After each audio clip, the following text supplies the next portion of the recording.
Gálatas capítulo 3, versículos 27 y 28. Ahora sí estamos ahí, listo. Y vamos a leer en voz alta. Dice: y todos los que fueron unidos a Cristo en el bautismo se han puesto a Cristo como si se pusieran, ¿qué cosa?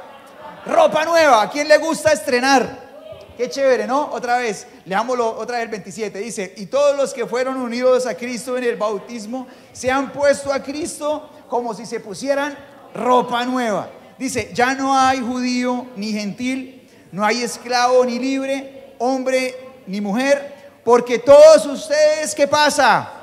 Son uno en Cristo Jesús. Y tú y yo nos encontramos aquí un principio de unidad por el que vamos a arrancar. Este principio de unidad lo encontramos en la Biblia desde el principio de la Escritura, desde el principio de la creación, pero acá en Gálatas aparece con un carácter sanador. Aquí en Gálatas aparece en la Biblia con la búsqueda de restaurar algo que está herido. Y tú y yo nos encontramos tres tipos de relaciones o tres tipos de espacios en donde nos encontramos heridas. Y nos encontramos en primera instancia, miremos allí el versículo 28 otra vez. Yo le pido a producción que nos regale el 28 por favor, y nos lo deje ahí para ir mirando las tres áreas en las que nos muestra esta herida. La palabra del Señor dice el versículo 28: ya no hay, ¿qué cosa? Ya no hay judío ni gentil. Nos está hablando de segregación racial o étnica. Luego dice: ya no hay esclavo ni libre, de segregación por la condición financiera, que finalmente la esclavitud en muchos casos se presentaba por eso, porque había una persona menos poderosa frente a alguien más poderosa. Segregación sexual, dice: ya no hay, ¿qué más? Hombre ni mujer, dice, porque todos ustedes son uno en Cristo Jesús. Y estas eran tres grandes heridas en la época, tres grandes heridas muy dolorosas en medio de la sociedad, pero tres grandes heridas en las que seguimos trabajando de la mano de Dios para que Él siga restaurando, porque tú y yo sabemos que ni la segregación racial, ni la segregación por un estrato social, por quién tiene más o quién tiene menos, ni la segregación por el sexo, por si alguien es hombre o mujer, está sanada por completo, ¿verdad? Este es un proceso que continúa, y lo que el Señor nos está diciendo, en otras palabras, palabras más, palabras menos, es: no eres más que alguien. Le está diciendo allí en la carta, dice: no eres más ni menos que alguien por ser judío o por no serlo, no eres más ni menos que alguien por el color de tu piel. Pero luego también dice: no eres más que tus empleados por el hecho de que tú seas su jefe. ¿Sí puede pasar eso, que alguien se sienta más que sus empleados porque es su jefe? Pues el Señor está diciendo: no eres más que ellos, ¿no? En este caso pues lo aplica a la relación amo-esclavo, que hoy pues la vivimos en la parte laboral como jefe-empleado, ¿no? Sin embargo, esa mentalidad de que el jefe es casi como un dueño de los empleados todavía permanece en ciertos lugares de trabajo, ¿cierto que sí? Pero el Señor dice: no eres más que tus empleados por ser tu jefe, pero tampoco eres menos que tu jefe si eres empleado. No eres más que una mujer si eres un hombre, tampoco menos.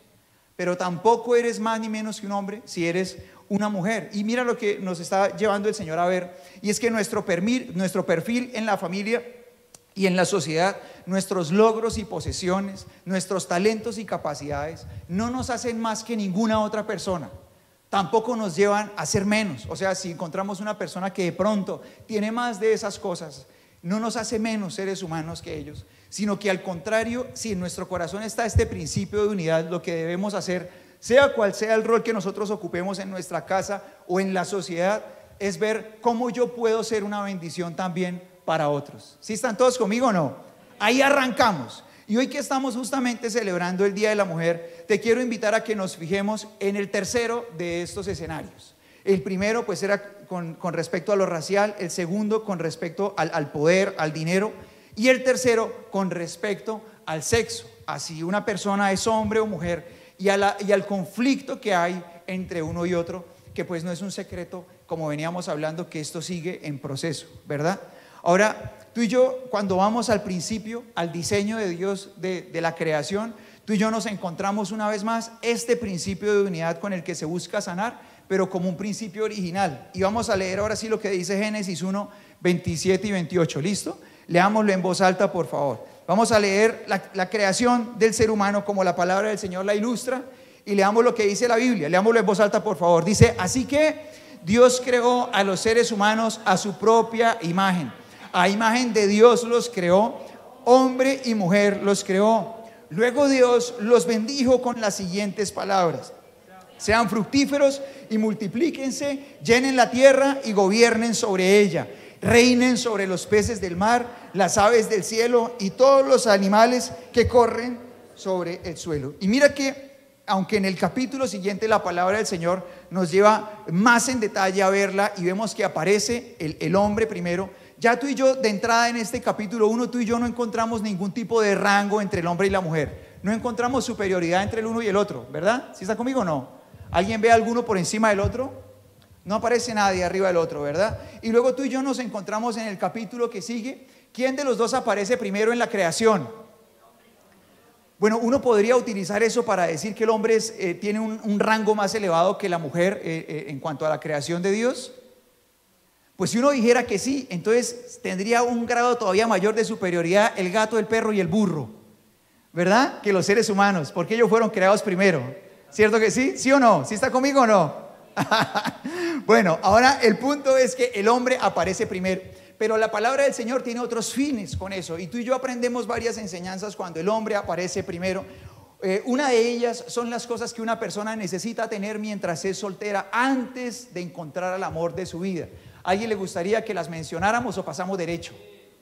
Las mencionamos, digámoslas rápidamente. La palabra del Señor menciona allí en el capítulo 2 por lo menos 3 cosas que una persona soltera debería tener para poder elegir con mayor certeza el amor de su vida. La primera de ellas, tú las encuentras en Génesis 2. La primera de ellas es relación con Dios, es la primera. ¿Qué es lo que tiene Adán con Dios? Dirección y su palabra en el corazón. La segunda, un para qué. Esto buscamos fortalecerlo mucho en el equipo de jóvenes. La segunda es un ¿para qué? O sea que la persona, antes de encontrar a alguien, necesita entender cuál es su propósito en la vida. Porque ¿cómo uno sabe que alguien le sirve a uno de compañero de viaje si no sabe para dónde está viajando? ¿Cierto que sí? ¿Sí está conmigo o no? Y la tercera cosa es tener una vida productiva, porque sin duda alguna la perspectiva de la vida de uno cambia cuando uno se hace responsable de sí mismo. Entonces uno tiene una visión más objetiva para escoger realmente la persona que a uno le conviene en la vida. En este orden de prioridad también, así como está establecido, una persona en la medida que tiene esto en su corazón puede escoger. Y después de que Adán tiene todo esto, entonces, ¿quién crees que le presenta la chica de su vida a Adán? ¿Quién se la presenta? Mira lo que dice Génesis 2, 22 al 24. Dice, entonces el Señor Dios hizo de la costilla una mujer. ¿Y qué pasó? Y la presentó al hombre.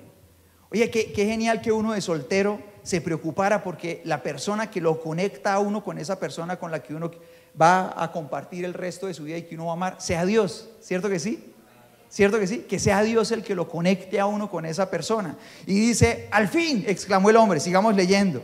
Esta es hueso de mis huesos, carne de mi carne. Ella será llamada mujer porque fue tomada del hombre. En español, pues no tiene como mucho sentido esta explicación que hace la palabra de Dios, pero pues es que la Biblia no fue escrita en español. Este libro fue escrito, Génesis fue escrito en hebreo. Y en el idioma original las palabras son muy parecidas. Muy parecidas, son casi idénticas. Ahora dice el versículo 24, veamos cómo se afirma el principio de unidad que ya habíamos leído. Génesis 2:24 dice, esto explica por qué el hombre deja a su padre y a su madre, se une a su esposa y ¿qué pasa? Los dos se convierten en uno solo. Ahora, cuando al Señor Jesús le preguntan acerca de la relación matrimonial, el Señor Jesús responde exactamente con este diseño original. Y por eso dice Marcos capítulo 10, versículos 7 al 9, así, leámoslo juntos en voz alta. Dice, esto explica por qué un hombre deja a su padre y a su madre y se une a su esposa y los dos, ¿qué pasa? Se convierten ¿en qué? En uno solo. Y como ya no son dos, sino uno, ¿qué pasa? Que nadie separe lo que Dios ha unido. Tú y yo nos encontramos aquí el diseño de Dios, pero ya en Gálatas, lo que leíamos al principio, la palabra del Señor está en un plan de restauración de la gran herida que ha sucedido. Cuando tú y yo llegamos al capítulo siguiente en Génesis, aparece el pecado de la humanidad y aparecen algunas de sus consecuencias fundamentales. Una de ellas es algo que, así como una bolita que cuando se juega bolos manda a volar lejos todos esos pines que se paran allá al final de la pista. Es como una bolita esa consecuencia que manda a volar todo este diseño de Dios. Y dice Génesis 3:16 así. Dice, luego le dijo a la mujer, aquí el Señor está hablándoles de las consecuencias de su pecado. Y dice, luego le dijo a la mujer, haré más agudo el dolor de tu embarazo y con dolor darás a luz y desearás, aquí está el énfasis de lo que estamos hablando, dice, y desearás ¿qué cosa? Controlar a tu marido. Aquí uno podría preguntar, ¿cuántas quieren controlar a su marido? No digan, ay, por allá dijeron amén, ay, ay, no. Me acordé de la canción de ay, comer, mi mujer ya me está. ¿Sí o no? Ay, comer. No, no, si tú y yo nos damos cuenta, estamos leyendo una maldición. Estamos leyendo una maldición. O sea, esto es una consecuencia de la maldad humana. Ponle cuidado, otra vez. Dice el 16, dice, luego le dijo a la mujer, haré más agudo el dolor de tu embarazo y con dolor darás a luz. Y dice la última parte, y desearás controlar a su marido, pero ¿qué pasa? Él gobernará sobre ti. Esto es una consecuencia de la maldad humana. La lucha por quién tiene el poder. La lucha por quién controla, por quién manda más que el otro. Y se arruina ese diseño de unidad de Dios, porque ahora se genera una lucha entre los dos. Y dice la palabra del Señor algo que hemos visto reflejado en toda la historia, que aunque esa es una lucha mutua, obviamente, empezando por la capacidad física, el hombre ha sido dominante a lo largo de la historia. ¿Sí o no? ¿Sí es verdad o no? Pues evidentemente, nada más su peso físico hace que su dominio sobre una mujer, pues pasando al plano de lo vulnerable que puede ser una mujer, por ejemplo, en su condición de maternidad, embarazadita, luego con su corazón de madre, como una mujer se niega y aguanta tantas cosas por amor a su hogar y a su familia, ¿sí o no? ¿Cierto que aguantan? ¿Verdad? No debería ser, pero muchas mujeres aguantan y aguantan a un tipo todo descontrolado por amor a sus hijos, porque estén ahí, por intentar restaurar, son bravas, son corajudas. Y dice la palabra del Señor, sin embargo, que aunque la lucha sería mutua, obviamente toda esa fuerza física y frente a todo ese corazón y todas esas condiciones en las que una mujer puede ser vulnerable, el hombre sería el que terminaría gobernando, y tú y yo lo hemos visto. Ahora, a lo largo de la Biblia, tú y yo podemos ver esa lucha que se ha vivido a lo largo de la historia. La historia bíblica nos muestra cómo eso fue sucediendo a lo largo de la historia hasta que llegamos al Señor Jesús. Y pues en el Señor Jesús la búsqueda del Señor es restaurar todo, darnos salvación, pero llevar a las personas a vivir una vida tal como Él la planeó. Sin embargo, tú y yo nos encontramos que esa lucha se hace muy difícil. Y aún en el Nuevo Testamento, estas tres áreas en las que hay esa herida tan fuerte social no se logran restaurar de la noche a la mañana. Entonces tú y yo vemos a la iglesia del primer siglo teniendo esclavos. ¿Tenían esclavos, sí o no? Entonces tú veías a la gente que iba a la iglesia y adoraba al Señor y se sabían cuáles son los mandamientos más importantes, decía el Señor Jesús. ¿Cuáles son? Amar a Dios, ¿cuáles son? Con todo el corazón, con toda el alma, con toda tu mente y con todas tus fuerzas. Y el segundo, ¿cuál es? Al prójimo como a ti mismo. Pero tenían esclavos y se portaban mal, les daban una tanda. ¿Sí estás conmigo o no? Sin embargo decían, ama a tu prójimo como a ti mismo, porque la restauración cultural tomaría muchísimo tiempo. Entonces por eso a la iglesia también, aunque el Señor había profetizado en el Antiguo Testamento que el Espíritu Santo, la relación con Dios sería para todos, para mí, para ti, para mí, para los que están en Europa, en Asia, en África, en todas partes, en América, en todo lugar. Cuando fueron bautizados por el Espíritu Santo, personas que no eran judías, ¿ellos qué hicieron? ¿Se alegraron o se pusieron como enojados? Muchos se enojaron y dijeron, eso no es posible. Y confrontaron a la persona que había sido por Dios para llevar el mensaje en lugar de alegrarse. Porque ellos se olvidaron de que ellos eran mensajeros y no obstáculo para la palabra de Dios, así como tú y yo somos mensajeros. ¿Sí estás conmigo? Somos mensajeros. Ellos pensaron que la bendición de Dios era para guardárselas para sí mismos y sentirse contentos, y no era para eso. Era para llevarla a otras personas que también la necesitaban igual que ellos. Lo mismo pasa contigo y conmigo. Lo que Dios hace en tu corazón no es para guardártelo para ti, es para compartirlo con otras personas también. ¿Sí? ¿Estás conmigo? Muy bien. Y lo mismo pasó con el matrimonio. seguía sucediendo esa segregación por el sexo, y aunque la palabra del Señor había profetizado que cuando viniera el Espíritu Santo se derramaría sobre hombres y mujeres por igual, sobre esclavos y amos por igual, y todas las personas servirían a Dios y llevarían su palabra, en la iglesia primitiva las mujeres tenían prohibido predicar. ¿Sí estás conmigo o no? Aunque en Pentecostés el Espíritu Santo había venido sobre hombres y mujeres por igual. ¿Sí estás conmigo o no?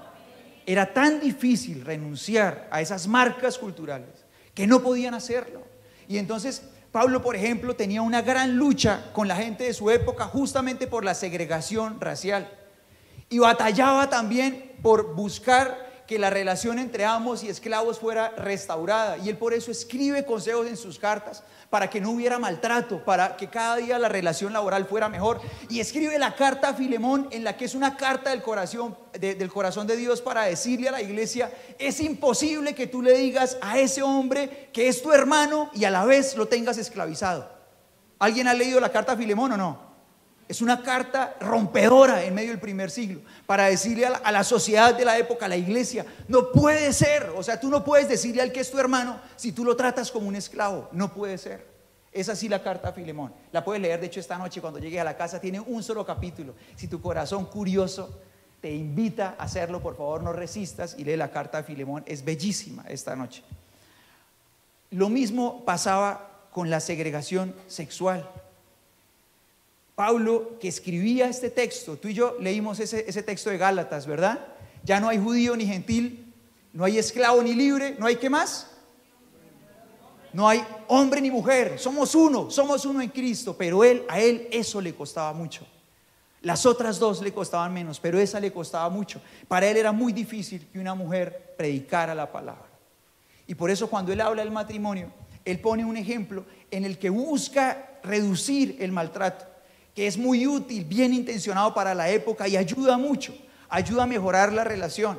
Y entonces ahí es donde aparece en Efesios capítulo 5 la enseñanza de que el hombre es cabeza de la mujer, así como Cristo es cabeza de la iglesia. ¿Para qué? Para explicarle al hombre y decirle: nadie es tan tonto de golpear su propio cuerpo. ¿Sí estás conmigo o no?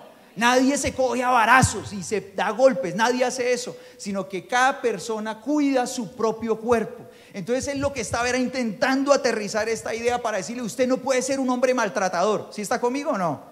Sin embargo, su intento, así como pasaba con la esclavitud, no llegaba a llevarlos a la verdadera plenitud de la voluntad de Dios, que era libertad para las personas, pero era también el diseño original que tú y yo vimos en Génesis y que enseñaba el Señor Jesús.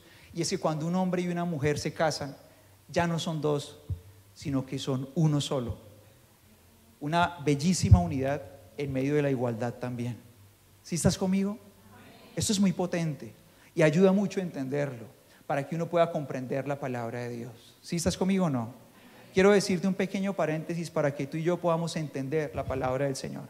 Mira, yo sé que hay predicadores que toman Efesios 5 y lo enseñan como si fuera la plenitud de la voluntad de Dios, pero esos mismos predicadores van a un seminario bíblico donde les enseñan que la Biblia no se puede tomar por partes y extraerla de toda la doctrina bíblica, que la Biblia se debe enseñar por palabras, frases, contexto, tono del libro y pasajes paralelos. O sea, la doctrina bíblica tú no la encuentras en un solo libro de la Escritura, tiene que atravesar de manera transversal la Biblia con un ancla central que es Jesucristo. De esa manera tú encuentras lo que es la voluntad de Dios, porque la Biblia no solo revela la voluntad de Dios, también revela la voluntad humana, que es mala. ¿Sí estás conmigo o no?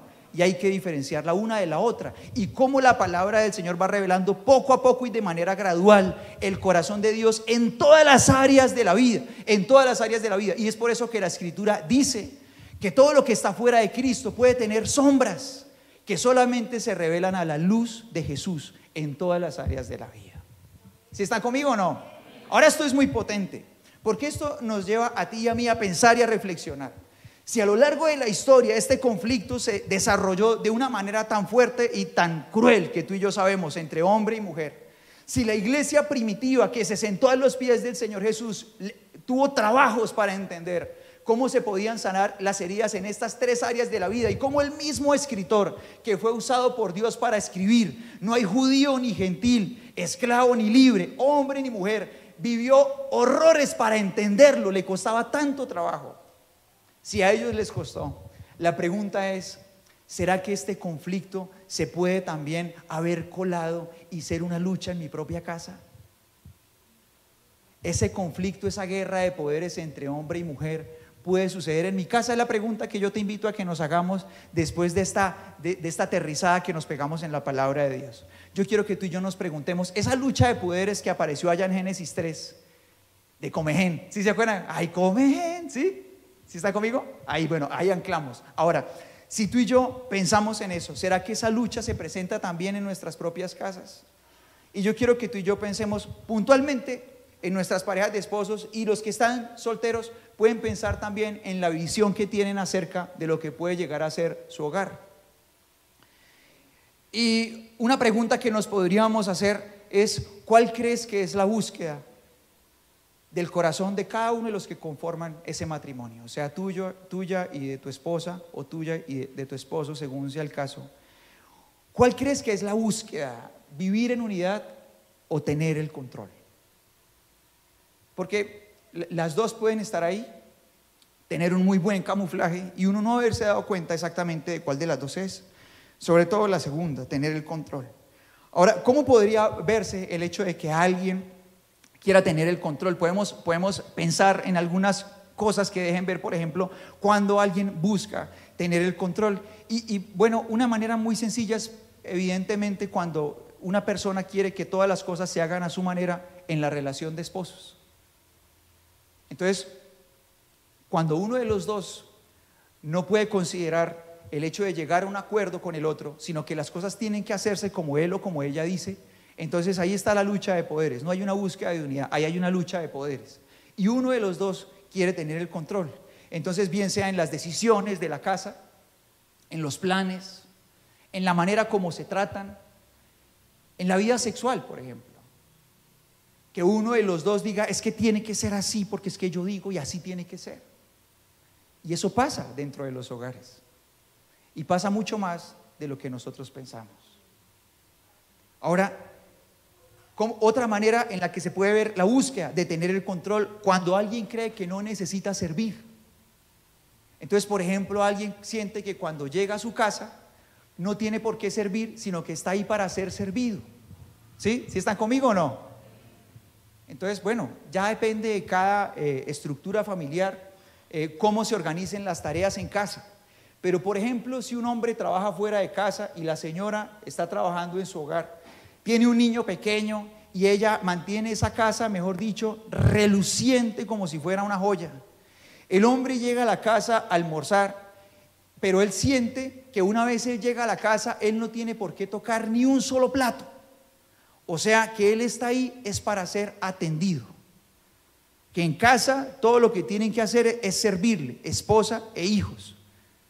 ¿Tú crees que él está ahí para buscar unidad o para buscar tener el control?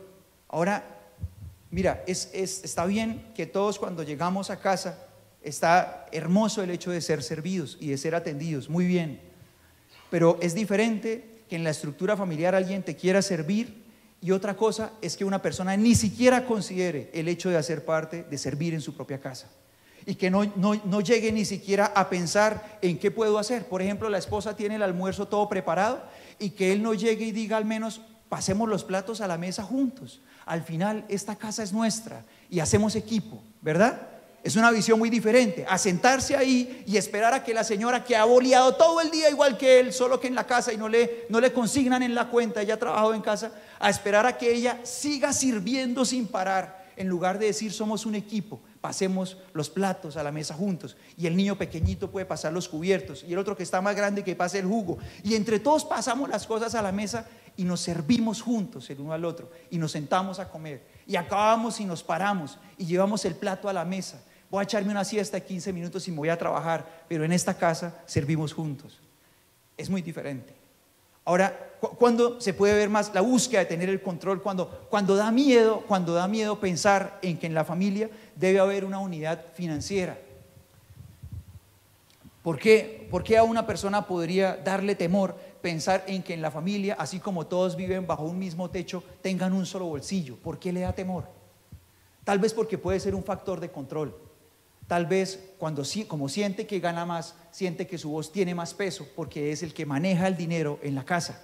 Y siente que si mezclan esos bolsillos, ese poder se va a perder y entonces va a quedar vulnerable en una condición en la que debe haber una construcción de unidad. La pregunta es, ¿no debería ser así? ¿No debería ser un solo bolsillo familiar en el que la esposa, si trabaja en la casa y no le consignan, tiene igual derecho sobre ese dinero que él se gana afuera, porque la promesa que hicieron era que dejarían de ser dos y se convertirían en uno solo? ¿No debería ser así? Yo sé que esto le puede dar cosquillas a un corazón y a un bolsillo también, pero creo que cuando un hombre hace una promesa delante de Dios de ser uno con una mujer, no es solo para cama y techo, también es para bolsillo. Y yo por eso le digo a mi esposa, todo lo que yo trabaje, todo es para ti. Tú eres quien tiene derecho. Todo es para ella. Casi no le gusta que yo le dedique ese tipo de canciones, pero yo se las dedico con mi alma. Yo se las dedico con mi alma. Les tengo otras y les podría decir cuáles más le dedico, pero voy a dejar ahí porque después de pronto me llaman la atención, ustedes saben, ¿no? Entonces mira que esa lucha de poderes en la que hay una búsqueda de estar por encima y solamente ser servido y tener el control y tomar decisiones, no es algo que solamente quedó en el pasado, no es algo que solamente vivieron ciertas culturas, no es algo que solamente le pasó a la iglesia del primer siglo, lo afrontamos ahora también. Lo afrontamos ahora, estas luchas las afrontamos ahora. Así como puede haber una persona, como hablamos al principio, que puede creer que porque es el dueño de una empresa es más que sus empleados, está muy equivocada. Es igual que ellos, solamente tiene un perfil diferente, es lo único que cambia. Todos estamos para servir en la misma sociedad donde Dios nos puso. Entonces mira cómo esta lucha es parte de la realidad de nuestro presente social. Y muchas veces ese patrón de cómo ser familia es un patrón heredado. O sea, a mí me lo entregaron. Así fue como yo crecí. Y mira lo que dice la palabra del Señor en Primera de Pedro capítulo 1 versículos 17 y 18. Vamos a ir a la palabra de Dios juntos, ¿listo? Y dice la palabra de Dios así. Dice, recuerden que el Padre, leamos en voz alta juntos, dice, recuerden que el Padre Celestial a quien ustedes oran no tiene favoritos. Él los juzgará o los recompensará según lo que hagan. Así que tienen que vivir con un reverente temor de Él durante toda su estadía aquí como residentes temporales. Dice el 18, pues ustedes saben que Dios pagó un rescate para salvarlos ¿de qué cosa? De la vida vacía que heredaron de sus antepasados, que no fue pagada con oro ni plata, los cuales pierden su valor, sino que fue ¿con qué cosa? Con la preciosa sangre de Cristo, el Cordero de Dios, que no tiene pecado ni mancha. Así que el Señor pagó un rescate para salvarnos ¿de qué cosa? ¿Recuerdan eso? De la vida vacía que heredamos de nuestros padres. Y sin importar cómo haya sido nuestro pasado, todo lo que nosotros vivimos antes del Señor Jesucristo estaba así, vacío. ¿Sí está conmigo o no? Estaba así, vacío, y necesita ser transformado por Dios. Y muchas veces cuando nosotros crecimos en un hogar donde se sufrieron heridas, entonces uno busca no imitar esas heridas, y que podría ser uno de los efectos de esa herencia en la que yo viví. Pero hay otro que es muy peligroso y que me gustaría que habláramos acá, y que es algo que yo llamo el efecto machín machón. ¿Alguien jugó en el machín machón alguna vez? ¿Saben de qué hablo? Algunos lo llaman sube y baja. ¿Sí? ¿Sí saben cómo es el machín machón? Es ese en el que, bueno, hay como un tubo en la mitad, otro tubo al revés, una sillita de un lado y otra silla del otro, ¿sí o no? Y se suben dos amigos, ¿verdad? Algunos lo llaman el sube y baja, otros, bueno, a mí en mi mente como que el título principal es machín machón. Entonces uno se sube ahí y se sube otro compadre allá del otro lado, que más o menos pesara lo mismo, porque si no es imposible, ¿sí o no? Que más o menos pesara igual, ¿verdad? Y se subía uno, entonces ¿qué pasa? ¡Guau! Uno impulsaba y subía, y el compadre bajaba, impulsaba y uno abajo, y para arriba y para abajo. ¿Alguna vez ustedes jugaron a intentar quedar equilibrados?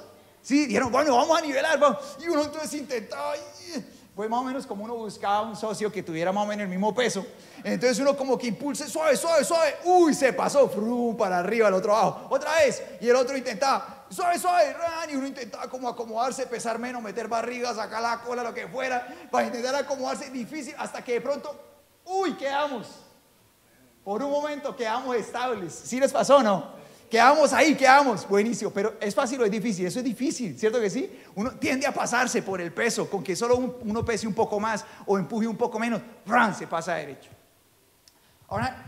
Ahora yo llamo a esta situación el efecto machín machón, porque pasa lo siguiente, y es que no solamente podemos tender a repetir las circunstancias dolorosas del pasado, sino que también podemos irnos hacia el otro extremo, de una manera súper exagerada. Entonces, por ejemplo, una persona vivió, por ejemplo, una vida emocional súper descontrolada. Un hombre, pongamos un hombre.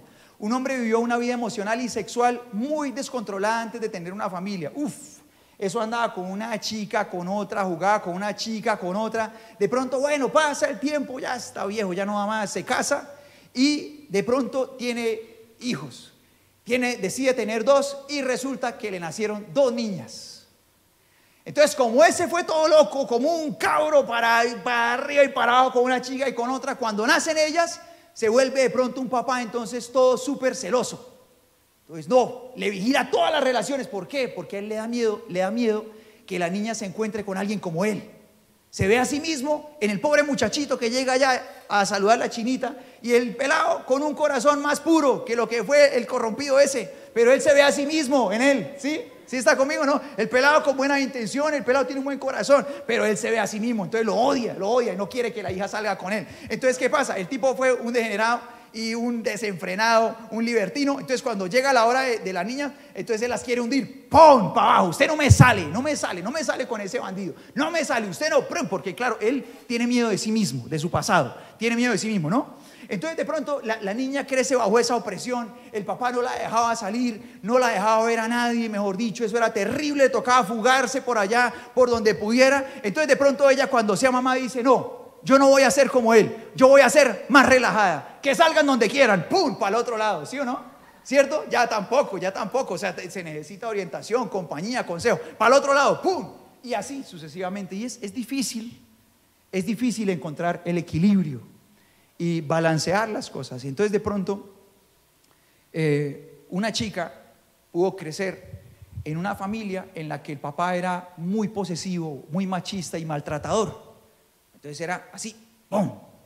Y de pronto cuando ella sale de ahí, ella puede querer, como una reacción para no vivir lo mismo que vivió su mamá, decir, no señor, aquí la que manda soy yo, no me va a pasar por encima a mí, como mi papá le hizo a mi mamá.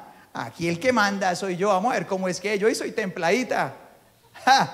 Yo sí no me dejo, y para eso gano plata. Y para eso gano, y para eso tengo empresa, y para eso estudié, para que si quiere miramos a ver cómo es que, ¿sí? ¿No? ¿Sí pasa eso o no? Entonces pasa el efecto así. Y ahora tú y yo podemos pensar en esto y podemos pensar, ¿cuál es la circunstancia en mi casa? ¿Qué es lo que pasa en mi propia familia? Y los que somos casados podemos pensar, ¿cuál es el ambiente en el que vive mi hogar? O sea, ¿cuál es mi actitud adentro? Si yo lucho por el poder con mi esposa, si yo lucho por quién manda más aquí, y si de pronto eso que yo hago, lo hago como una herencia de quien fui, o de pronto la mujer con la que yo me casé es una buena mujer, pero estoy reaccionando huyendo desde mi pasado. O de pronto en el caso de una mujer está casada con un buen hombre, pero de pronto está en una actitud defensiva hacia él, pero está huyendo no de él, está huyendo de su papá. ¿Sí está conmigo o no?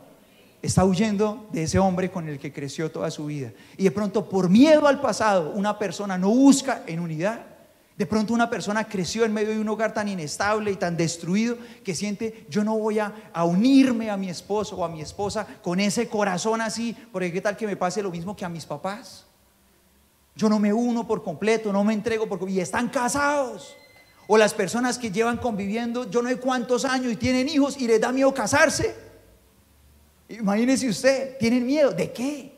¿De qué pueden tener miedo? Tienen en su corazón una intención reactiva a lo que ellos mismos de pronto fueron en su propio pasado, cuando eran niños, en su vida emocional, que no han podido sanar. Y el deseo de Dios es que nosotros tengamos un corazón equilibrado, que en lugar de luchar por el poder y de andar en esas actitudes, busque la unidad. Ahora mira lo que dice Filipenses capítulo 2, versículos del 2 al 5, y voy a pedirle a producción que pongamos aquí en pantallas estos versículos. Filipenses capítulo 2, versículos del 2 al 5. Vamos a leer la palabra de Dios juntos. La palabra del Señor dice así. Dice: entonces háganme verdaderamente feliz, poniéndose de acuerdo de todo corazón entre ustedes, amándose unos a otros y trabajando juntos con un mismo pensamiento y un mismo propósito. ¿Qué más dice? Leamos con mucha atención. Dice: no sean egoístas, no traten de impresionar a nadie, sean humildes, es decir, considerando a los demás como mejores que ustedes.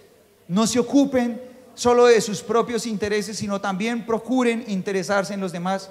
Tengan la misma actitud que tuvo Cristo Jesús. Y mira que en este texto el Señor nos lleva a todos como iglesia, desde lo más profundo de nuestro corazón, a tener la misma actitud del Señor Jesús, que es la misma actitud que nosotros necesitamos para tener un corazón que sabe ser equilibrado. Y dice la palabra de Dios, dice: pónganse de acuerdo de todo corazón entre ustedes, ámense, trabajen juntos con el mismo pensamiento. Pero dice luego: no sean egoístas. Y luego dice: no se ocupen solo de sí mismos, sino procuren interesarse en los demás.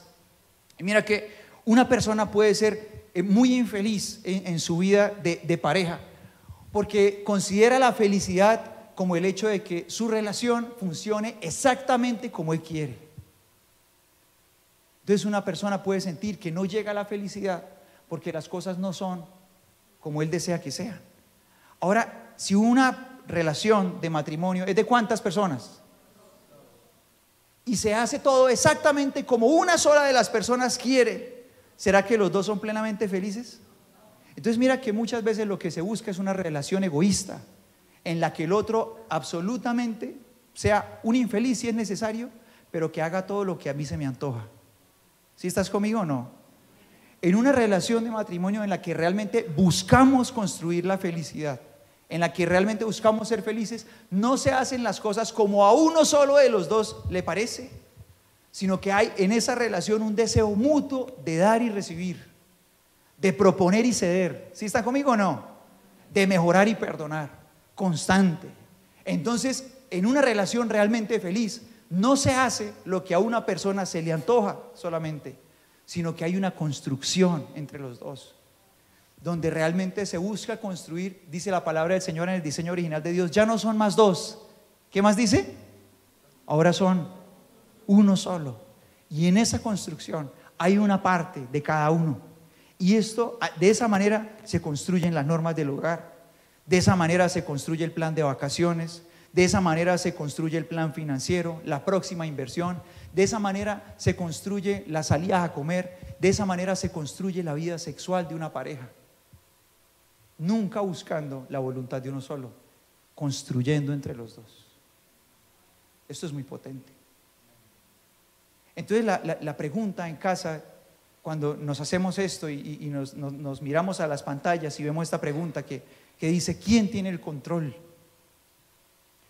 Si nosotros honestamente dijéramos: yo creo que soy yo, creo que me he impuesto, creo que he usado las herramientas que tengo a la mano para imponer lo que yo quiero en mi casa, y realmente mi voz es superior, así a veces pueda reconocer que mi esposa tiene el control. O al contrario, creo que soy yo, nadie puede hablarme, yo mando. Realmente sí. Realmente les das miedo decirme algo que sea un poco diferente a lo que yo digo. Les das miedo. En ese caso, nosotros podemos saber que realmente no estamos viviendo el diseño de Dios, estamos viviendo una maldición, donde una persona desea adueñarse del control de su propia casa por encima de los demás. El diseño de Dios es una bellísima unidad en las que, insisto, dos personas están dispuestas a dar y recibir, mejorar y perdonar, en las que dos personas están dispuestas a crecer juntas todo el tiempo.